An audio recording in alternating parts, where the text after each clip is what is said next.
La parole est à l'agent de la loi. Monsieur le Président, nous sommes d'accord avec la Cour. Après avoir suivi l'exploit qui est parvenu au prévenu, nous sommes d'accord avec la Cour et la cause qui est en ligne.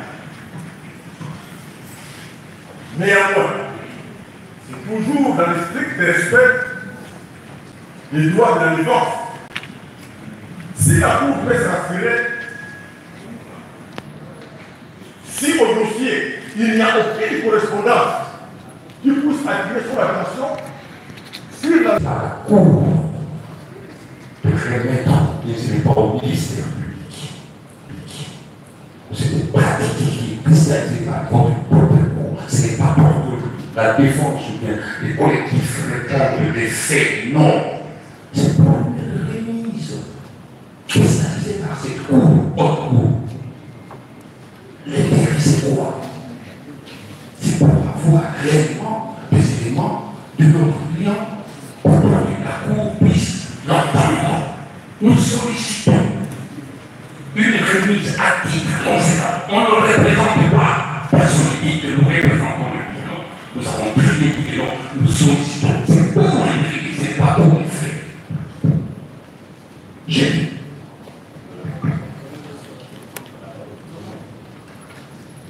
Oui, Monsieur le Premier Président, merci pour la parole. Si vous acceptez à ce que vous puissiez d'abord nous connaître, parce qu'en réalité nous sommes à gauche, mais jusqu'à preuve du contraire, on est en train de prendre parole. Même le greffier n'a pas encore acté ceux qui sont devant vous pour les intérêts de M. Constant Tamba. Et pour respecter la déontologie des avocats, je voudrais à ce que le bâtonnier l'idée qui commence à se présenter et ensuite si vous autorisez. qui vous a donné ce droit? En principe, la Cour vous ignore. Il n'y a pas de représentation. Nous sommes entendus. Vous pouvez nous dire pourquoi le prévenu Moutamba n'est pas avec nous. Donne-nous la raison qui fait qu'il ne soit pas avec nous. Oui, puisqu'au dossier, il n'y a pas de correspondance. Oui, maître, répondez. Monsieur le Premier Président, distingué membre de la Haute Cour de cassation,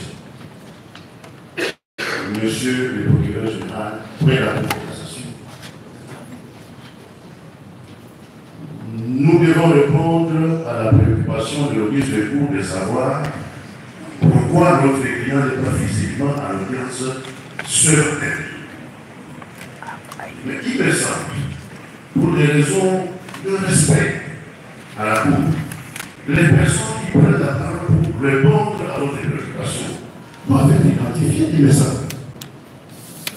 Ne fût-ce pas politesse. Nous devons faire savoir à la haute cour qui nous sommes et nous répondons à la préoccupation. Je suis heureux de savoir que la haute cour a passé la parole au bâtonnier et au mort. Mais les autres questions, monsieur le Président, s'il vous plaît. Si nous pouvions être identifiés et nous répondons à la question de savoir pourquoi le prévenu n'est pas physiquement présent devant la haute cour à cet instant. Monsieur le Premier Président, j'apprends dans le même sens que le bâtonnier comme des bateaux. Si la Cour les ignore, mais des faits purifiés en train et des purifiés maintenant, qu'est-ce qu'il fait? Il a que 10 pas. Ce qui nous amène à une logique simple que notre compagnie aujourd'hui, à titre conservatoire, a sa valeur devant votre office de cour. On acte nos compagnies pour nous permettre de répondre à la préoccupation de la Cour. Moi, sur le bâtonnier, j'entends du pays. J'ai. Le secrétaire général. Monsieur le Président, nous n'avons pas l'habitude de nous répéter. Mais nous pensons qu'à ce niveau, au niveau de la Cour de cassation, nous devons prendre conscience que c'est le ton qui fait la musique. Donc le pays, c'est un pays de musique. Nous avons bien la musique. Mais nous avons la musique parce que les tons sont bien agencés. C'est la même chose dans notre profession. Commençons de la manière la plus propre. C'est-à-dire, celle qui va prendre la parole doit prendre la parole en qualité reconnue par la loi. Pour l'instant, dans l'espèce, je crois qu'ils disent ça. Ce n'est pas bien la peine. Mais moi, je ne fais que reprendre ce que la loi prévoit. La comparution du président Moukamba Kongunga est l'église. Et si ne comparez pas, c'est à la Cour de tirer les conséquences de cette non-comparution. Donner la parole à X ou Y dans les couloirs, oui, j'accepte. Mais pendant cet instant, je pense que la population qui nous regarde va se moquer de nous. Les avocats, dans l'espèce, ne peuvent prendre la parole dans l'assistance du prévenu Moutamba Kongunga Constant. Et s'il n'est pas là, c'est à la Cour de tirer les conséquences de cette non-comparution. Commençons d'abord par le demander à M.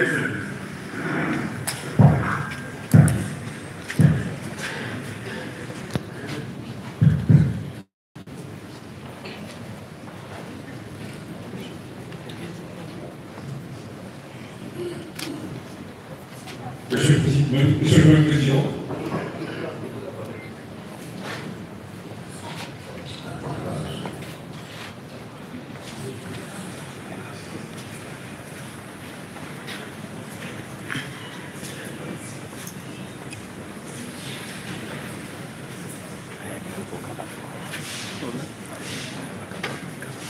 Bien, la Cour va vous identifier. merci. Et après, nous allons tirer les conséquences. La parole va être au procureur général pour la suite. Merci. Faites la votre compassion. Le bâtonnier Jean-Paul Tengué, bâtonnier du lutte, rendu au Canada. Maître John Licolo Baya, John Licolo Condé Wangoma, Roger Olivier, avocat près les cours d'appel de Kinshasa et bâtonnier honoraire du barreau près la cour d'appel de Kinshasa. Bâtonnier honoraire Maurice Kanyama, Moudissi, du barreau de Romani et de tout autre carrière. Merci. Maître Toussaint et Gourbet Petit, je suis inscrit au tableau des deux barreaux de Kinshasa, Gourbet de Matete. Je suis doyen honoraire du barreau pour la cour d'appel de Kinshasa, Matete. Maître Zénon Bikele Kiobo, Zénon Bikele Kiobo, avocat au barreau pour la cour d'appel de Makiobe, le membre du conseil de l'ordre. Maître Kabea Mouanakalala, avocat au barreau de Kinshasa. Monsieur le Président, je suis Gérard Jules Dieudonné Kabeba Mouanana Loalaba. Je suis avocat inscrit au tableau du barreau de Kinshasa.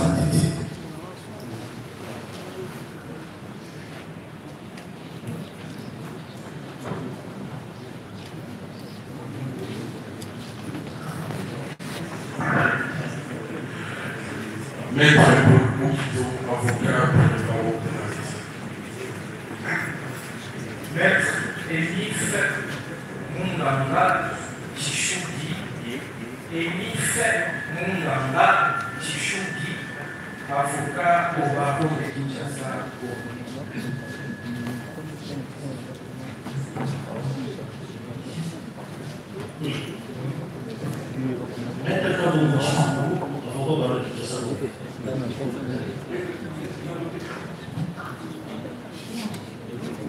Maître Olivier Confi, avocat au barreau du Québec.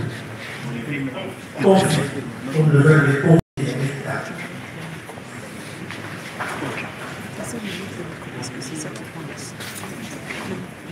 Maître Mwambaka Lachentas, avocat au barreau de Maître Blaise Kalala Mwabouté, avocat au barreau de Kinshasa. Maître Edith Apipuna Diba, ok. Maître Edith Apipuna du barreau de Kinshasa, Gombe.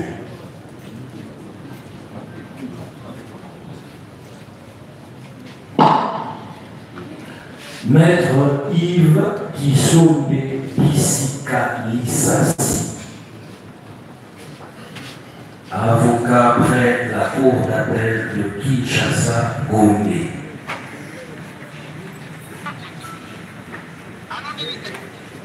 Maître Moutimba Moutamba Kissamori, avocat au barreau de Kinshasa, Matete.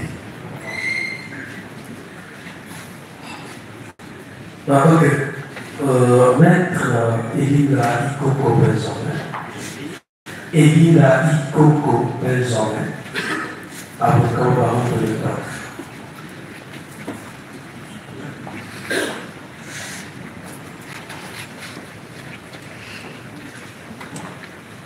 Maître Ipeke Joël, avocat de la presse.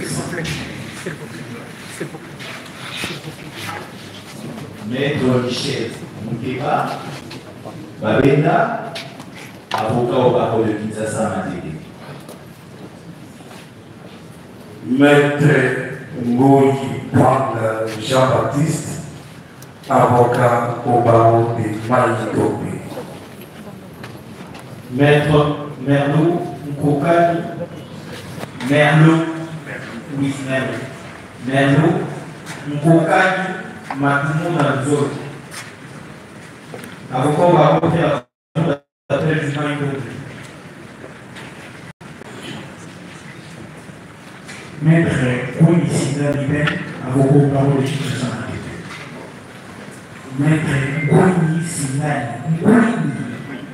Sida Liben, avocat au barreau de Kinshasa. Maître Olivier Moukouma, je suis avocat au barreau de la cour d'appel de la Djapa. Mon beaucoup.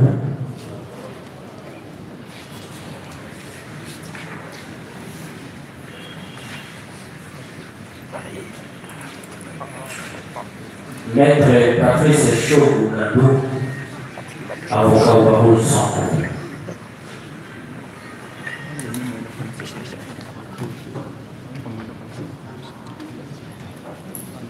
Maître Tawikan de Je suis, avocat au barreau du Puy.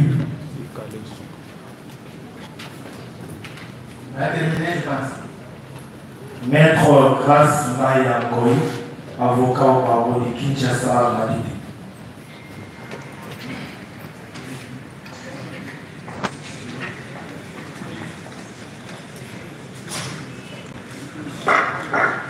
C'est le dernier. C'est le dernier qui est.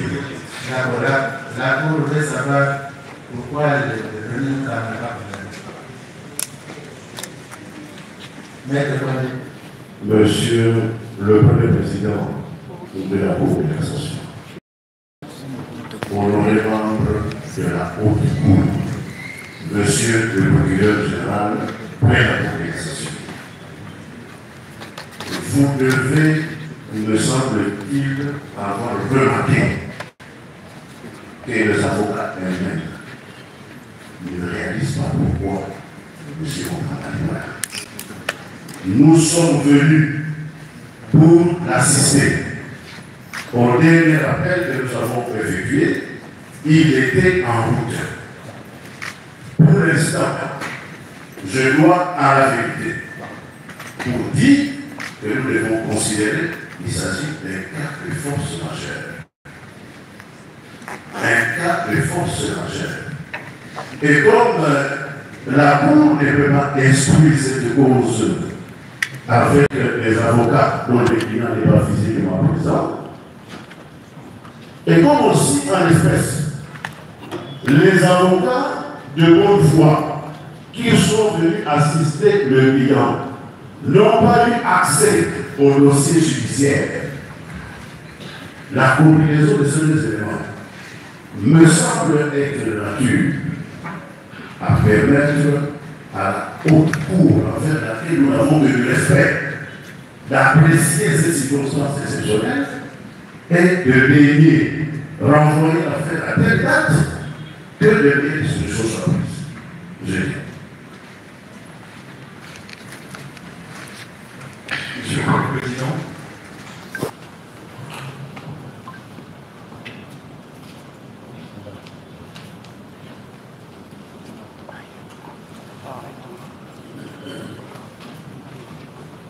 Monsieur le Président,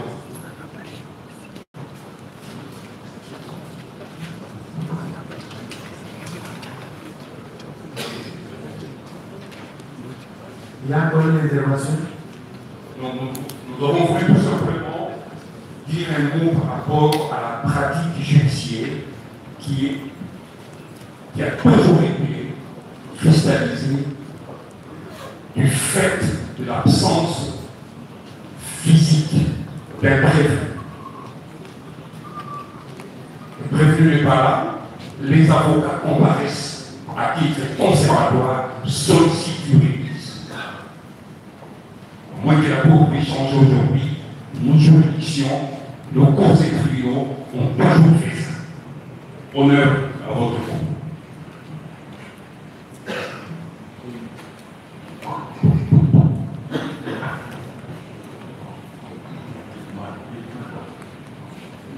Monsieur, on n'a pas fini. Attendez. Le procès a un caractère pédagogique. C'est pourquoi il est public. Les raisons de renvoi ou de remise doivent être justifiées par des circonstances qui sont purement objectives. C'est-à-dire qu'il y a un empêchement qui peut être apprécié. Le prévenu ne comparaît pas pour quelle raison. C'est parce que le dossier n'était pas à la portée de ses avocats. Vous devez que la comparution personnelle du prévenu est devenue en matière progressive au premier degré, comme dans le cas d'espèce. C'est le premier des derniers leçons. Le fait que le dossier ne soit pas à la discrétion de l'avocat n'est pas une cause qui peut justifier l'absence ou la non-comparution du prévenu. Il faut qu'on le retienne. C'est lorsque le prévenu comparaît et que cette demande peut être formulée, on peut l'examiner. Ici, dans l'hypothèse où prochainement il ne se présente pas, il y aura encore une cause. Mais la cause profonde doit être le fait qu'il y a un empêchement dû à l'empêchement, la comparution du prévenu qui doit être acté, ne dépend pas de la disponibilité du dossier physique en greffe. Il faut qu'on se le dise. Je suis heureux de compter parmi vous au nom de Cantonnier. La jurisprudence à laquelle vous faites allusion se justifie dans le sens où, dans le cas où le prévenu est présent et ses avocats ont des raisons de dire ou de considérer qu'ils n'ont pas eu accès au dossier physique pour la défense des intérêts de leurs clients. Ce n'est pas l'indisponibilité ou la non-accessibilité des avocats au dossier physique qui peut justifier la non-comparution du prévenu. On se le dise. Je voudrais qu'on puisse retenir cela une fois pour toutes, si pas pour l'éternité. Oui. Au fait, j'espère la professeure Moukadi va suivre ça. Merci. La beauté du droit, Monsieur le Premier Président, c'est cet échange, cette compréhension, comme vous l'avez dit, l'objectif, c'est pas seulement qu'on arrive soit à une condamnation, soit à un acquittement. L'objectif aussi, c'est celui d'atteindre l'assistance dans les cadres pédagogiques. C'est comme ça que vous allez nous donner une seconde pour que nous puissions dire le mot, peut-être par rapport à un malentendu. Nous n'avons pas dit que la cause doit être renvoyée parce que les causes physiques n'a pas été mon greffe. Non. Peut-être que vous puissiez bien nous comprendre.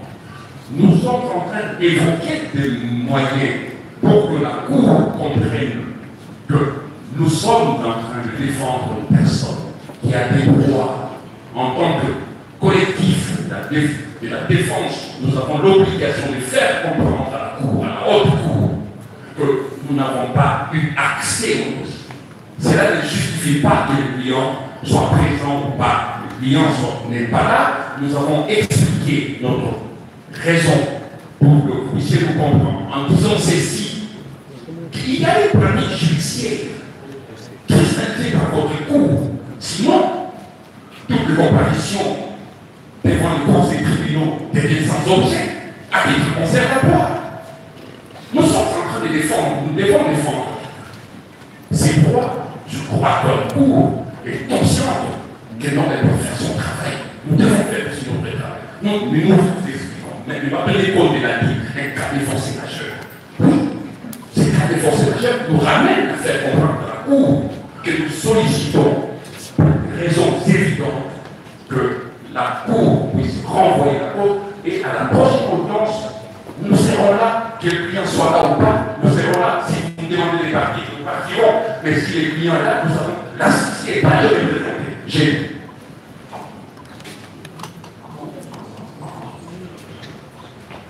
bien, la parole est accordée avant de la loi pour exposer les faits. Vous connaissez les avocats, vous pouvez récupérer votre place. Vous pouvez récupérer votre place. Vous pouvez vous retirer. Vous pouvez vous retirer.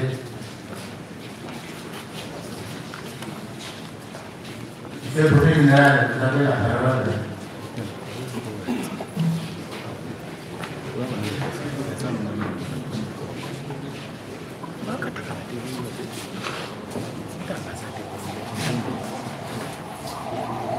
Merci, Monsieur le Président, pour la parole.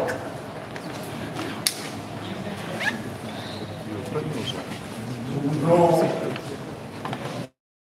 saluer la sagesse de nos justes cours, qui n'encouragent pas ces compatriotes qui se montrent les pérégrins de la justice.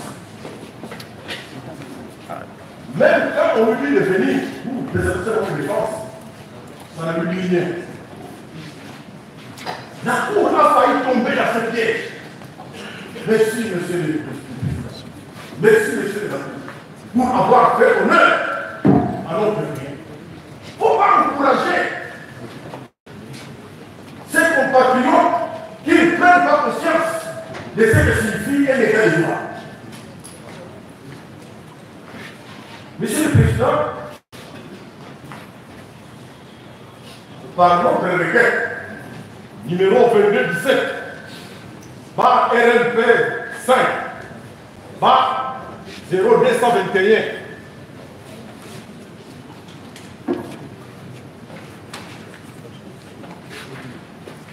Rattrapé par l'âge, je ne sais pas où est-ce que j'ai mis les lunettes.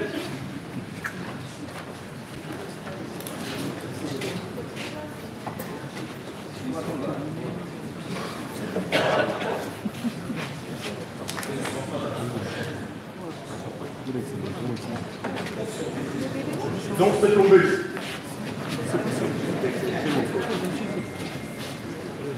Toutes nos excuses, monsieur. Nous avons beaucoup de respect pour vous. Je disais donc que par sa requête numéro 2217, bar RLP5, bar 0221, bar PGCCAS, bar WB, bar VON bar K. L'organe de la loi a saisi le vice de cour pour procéder à l'instruction à charge de monsieur Constant Moukabakounga. Il est de nationalité congolaise. Il est né à Bouddha le 24 avril 1988. M. Kounga est fils de M. Kounga Kassongo, il est à vie. Il est fier de lui. Et de Mme Nganda Kabakashi, elle est aussi en vie. Le prévenu Constant Kounga est originaire du village Kibili, groupement Benakipua, secteur Mbao, territoire de Mbao, province de Lomamou. Il est marié à Mme Chibali Nsanga et il est père de 5 enfants. Il est enseignant. Il est aussi, au moment de fait, il était au moment de fait, ministre d'État, ministre de la Justice et garde des Sceaux, détenteur du passeport diplomatique numéro DP 0017 487. C'est un passeport qui a été délivré à Kinshasa le 1er juillet 2024. Domicilié à Kinshasa au numéro 125, quartier ancien combattant dans la commune de Ngaliema. Son numéro de téléphone, monsieur le Président, 081 53 59 692. Il est en liberté. M. Constant Moutamba Kounga est poursuivi pour avoir, étant fonctionnaire officier public, personne chargée d'un service public ou parastatal, personne représentant les intérêts de l'État ou d'une société étatique au sein d'une société privée, parastatal ou économiste en qualité d'administrateur, de gérant, de commissaire au compte ou à tout autre titre, mandataire ou préposé des personnes énumérées ci-dessus. M. Constant Kounga est poursuivi pour avoir détourné des deniers publics ou privés des effets en tenant lieu de pièces, titres, actes, effets mobiliers qui étaient entre ses mains, soit en vertu, soit à raison de sa charge. En l'espèce, qu'est-ce qu'il a fait? Eh bien, à Kinshasa, ville de ce nom, capitale de la République démocratique du Congo, le 16 avril 2025, étant ministre d'État, ministre de la Justice et garde des Sceaux, détourner la somme de 19 900 000 dollars américains provenant du compte 05 101-010 24 84 54 01-28 bar ISB intitulé Mine Justice V bar C Frivao, ouvert en livre de la Raobank et versé au compte numéro 05 100 25 101 011 45 17 501 47. C'est un compte intitulé Société Zion Construction Sable, ouvert dans le livre de la banque 6 visée au motif de versement d'un premier compte pour la construction à Kisangani de l'établissement pénitentiaire par la 6 société, en invoquant un contrat dépourvu de la vie de non-objection de la Direction générale du contrôle des marchés publics et qui pouvait nous permettre de sortir des fonds du compte de l'établissement public, encore que la société co-contractante est une société de façade, sans adresse connue, donc sans siège social, sans expertise avérée en matière de construction immobilière, sans garantie financière, sans personnel administratif d'appoint, somme d'argent qui est entre ses mains en vertu de ses fonctions de ministre d'État, ministre de la Justice et garde du sceau. Monsieur le Président, Monsieur le membre de la Haute Cour, ce sont des faits qui sont prévus par l'article 147 du Code pénal, livre 2, qui a été modifié à ce jour par la loi numéro 73, barre 07 du 5 janvier 1973. Quels sont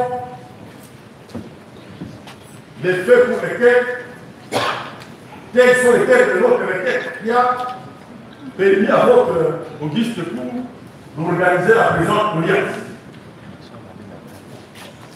Monsieur le Président,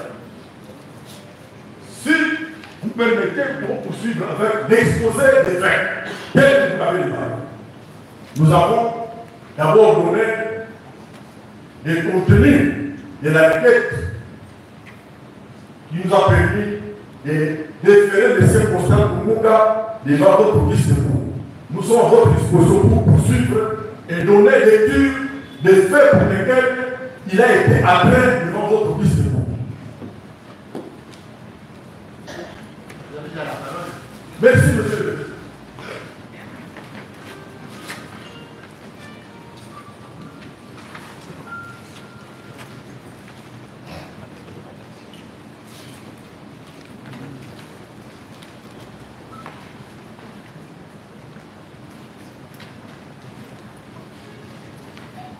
Monsieur le Président, notre requête a eu comme annexe un dossier de pièces. Toutes les pièces que nous avons évoquées ici se trouvent dans le dossier qui vous permettront de bien comprendre les faits de la mort. En effet, par sa lettre numéro 043, bas DNK 0059, bas DIRCA, bas K, bas FP, bas MIL, J et GS, bas 2025, du 15 janvier 2025. Le ministre d'État, ministre de la Justice et garde des Sceaux, le président Constant Koumounga, dont nous venons d'appeler l'identité, sollicitant de la direction générale des contrôles de l'argent public des gesteurs ainsi l'autorisation de recourir à la procédure de gré à gré pour la réalisation d'un projet de construction d'un bâtiment carcéral à Kisangani. La pièce que nous évoquons se trouve au dossier.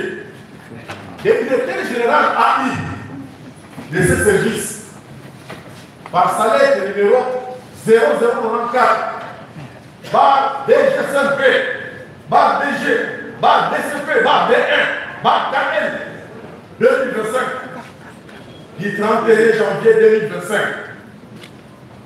il lui refusa cette autorisation et lui demanda de fournir des pièces justificatives. Par sa lettre numéro 333, bar B, bar K, bar 002, bar NK, bar MIN et GS, bar 2025, 19 février 2025. Le ministre de l'État, ministre de la Justice et garde des Sceaux, le prévenu Constant Koumounga, solliciter à nouveau la dite autorisation. Sans pourtant produire les pièces justificatives qu'on lui réclame. Le directeur général AI de la DGSMP, par sa lettre numéro 0316, bar DGSMP, bar DG, bar DCP, bar B1, bar JLZ, bar 25 2025, la lettre est du 26 février 2025.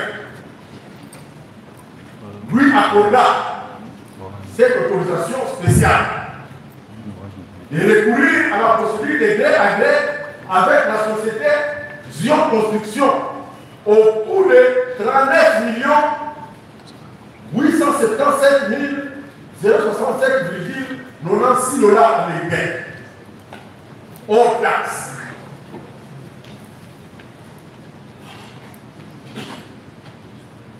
Nous avons pris soin d'inviter le directeur général Ali pour vous poser la question.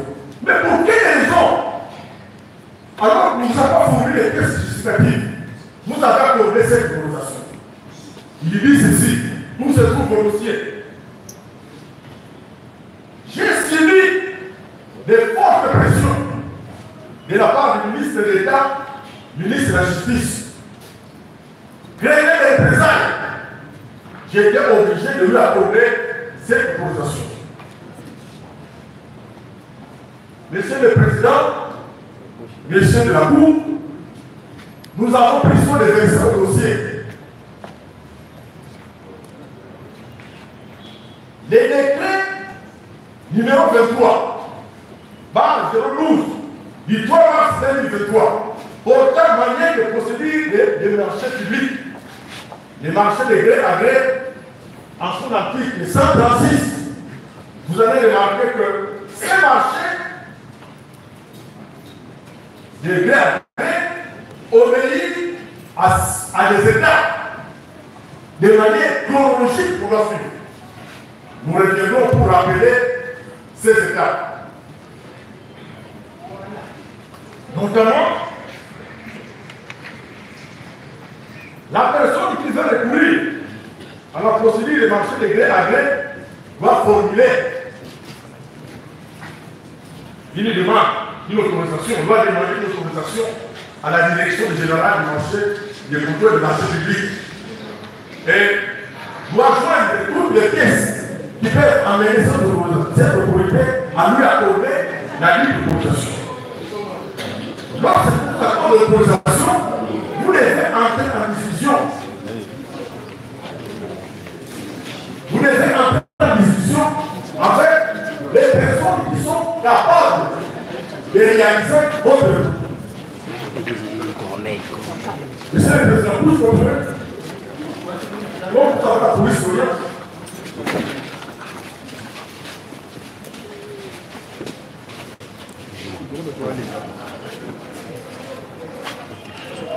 Monsieur le Président, vous comprenez? Merci, monsieur. Lorsque celui qui a sollicité l'autorisation introduit la demande, obtient l'autorisation, il doit entrer en discussion avec les personnes qui peuvent réaliser ce projet. C'est alors qu'il doit obtenir un projet de contrat à signer avec l'autorité qui doit réaliser des marches. Vous allez retrouver tout ça à l'article 136.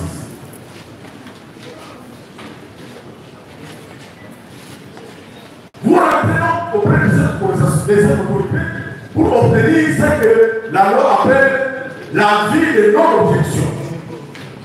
C'est alors que, quand vous avez obtenu cet avis de non-objection, vous pouvez signer les contrats avec la personne qui va réaliser le marché. À ce moment-là, vous allez saisir l'autorité hiérarchique, c'est-à-dire la première ministre, pour obtenir l'approbation de votre marché. Ce n'est qu'à ici, ces étapes, que vous pouvez alors concrétiser les projets soumis à l'autorité pour la réalisation.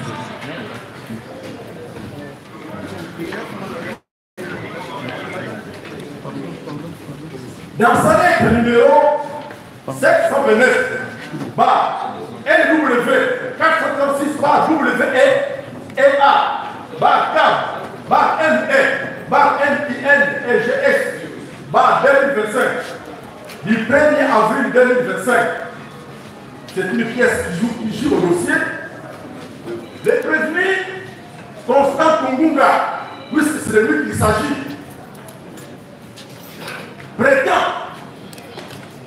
avoir transmis à la première ministre les contrats de marché public, les contrats de marché de gré à gré, signés avec la société Zion Construction SAR.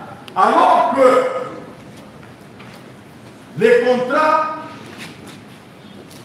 qui nous a été transmis par la société Zion Construction et la Robank, suivant les règles numéro Zion, bar 2204, du 22 avril 2025, et DCO, bar L2, bar AN, bar JR, bar 454, bar 25, du 29 avril 2025,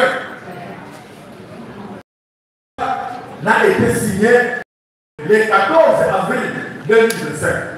Lui prétend avoir transmis à la première ministre les contrats le 1er avril, alors que ce contrat suivant, cette société qui les marchés et suivant les banquiers n'a été signé que le 14 avril 2025. Vous allez trouver pour cette incohérence au dossier. Dans sa lettre numéro 991, bar W 800, bar WEA, bar NE, bar N1000, J et GS 25, c'est une lettre qui est adressée au secrétaire exécutif de la CNRF. Le ministre de l'État préqualifié affirme au point 5 qu'en application de l'article 20 du décret numéro 23, que nous venons de rappeler, par 12 du 3 mars 2023, il avait obtenu l'approbation de la première ministre qui n'a pas réagi dans les délais requis. C'est important de le préciser, monsieur le président. Et signer les contrats en forme.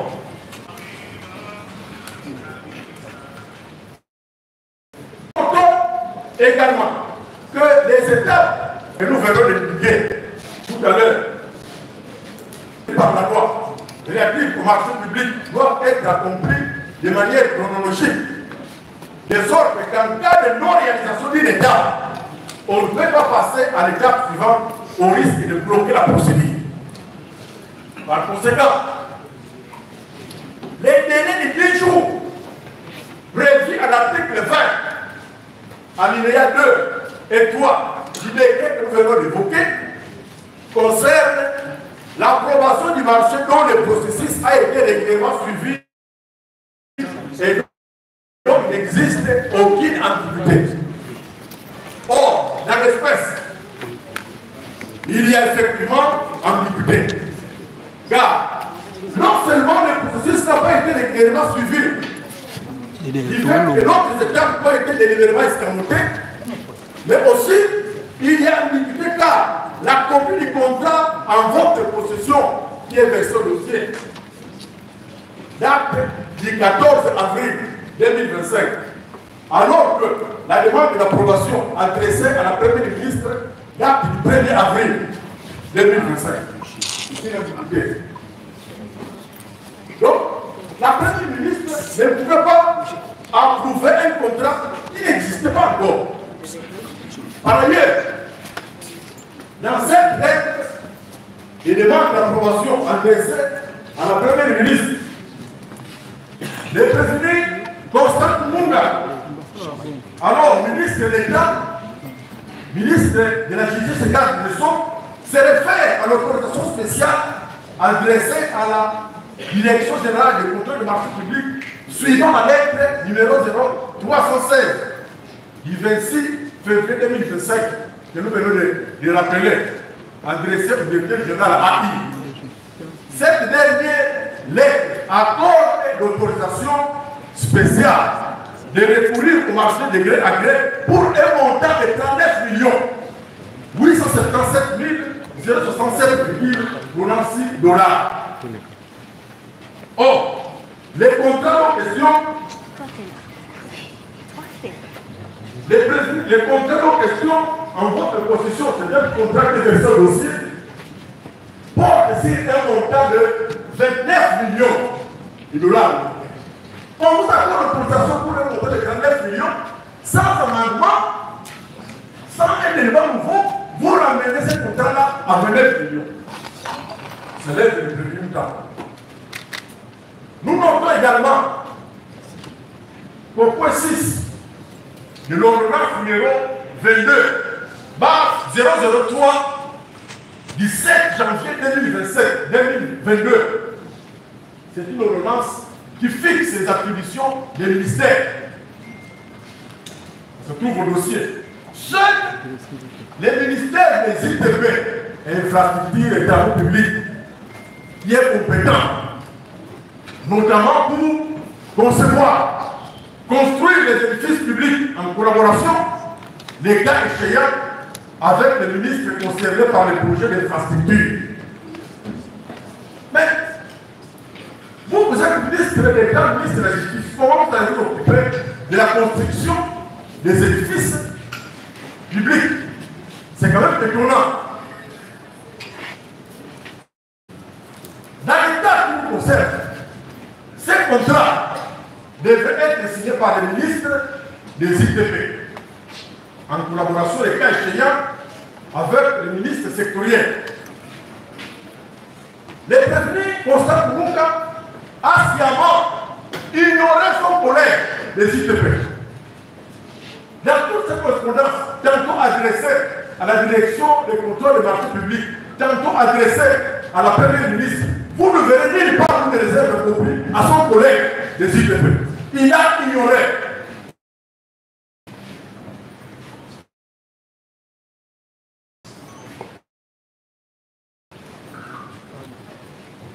Nous notons également que les prévenus Constant Kourouka prétend, dans sa lettre numéro 991-25 que nous allons évoquer, il avait été décidé lors de la 21e réunion du Conseil des ministres du 8 novembre 2024.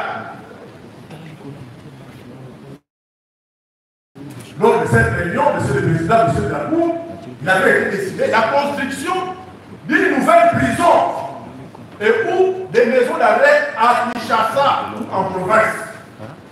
Il réside dans la lecture du compte rendu de cette réunion. Tout se trouve au dossier. Il n'a été nulle part question de la construction d'une maison carcérale à Kisangani. Les conseils des ministres s'est apprécié sur la situation de la prison centrale de Makala et de la prison militaire de Grolo, en recommandant Kinshasa dans des sites à identifier. Voilà. Vous avez retrouvé tout ça dans les comptes rendus de la dite réunion du Conseil des ministres. C'est l'occasion de parler de la fameuse société Zion Construction. Cette société qui devrait réaliser la construction de ces fameux bâtiments carcérales sanguins. Les pièces qui sont au dossier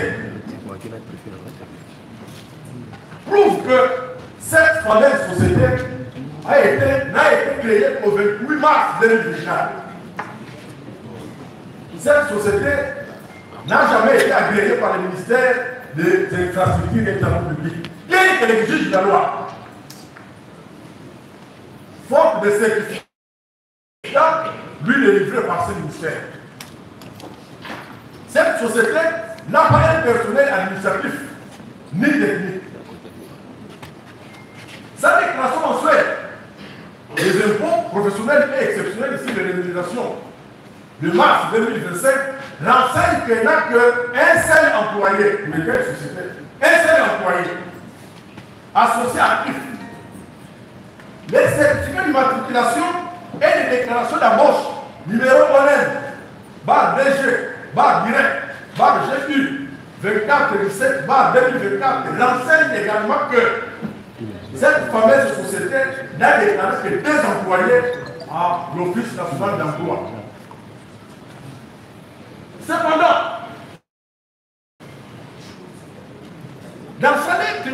janvier 2025, adressé à la Direction générale des contrôles des marchés publics. Les préfets ont fait pour nous, prétendent, sans gêne, que les choix de cette société reposent sur plusieurs critères essentiels. Qu'elle se distingue par son expérience avérée dans la construction de maisons pénitentiaires, car au niveau national et international, une société n'a jamais construit même une cabane ici en RDC. Vous allez témoigner si légèrement que cette société a une expérience avérée, induisant toute la nation à l'erreur. Les pièces qui sont au dossier indiquent les contraires qui venaient d'être créés nouvellement. Sans expertise, sans personnel, sans capacité financière. Son unique compte actif ouvert au livre d'équipe du BCDC affiche un solde négatif. Et n'a connu que 2 mouvements accréditaires depuis son ouverture. Cette société, monsieur le Président, composée d'un Congolais et d'une Bourgoulaise, nous donnerons ce nom plus tard. La première société est de droit congolais et ne peut être confondue à d'autres sociétés de même, portant le même nom qui existent sur le plan international. Aucun indice, aucune pièce, aucun document ne peut permettre d'affirmer que cette société a eu à construire des prisons, voire un ouvrage public quelconque. Nous signalons également que, conformément à l'article 59 de la loi relative au marché public, dans le cadre du marché de gré à gré, la sous-traitance n'est pas envisageable. C'est très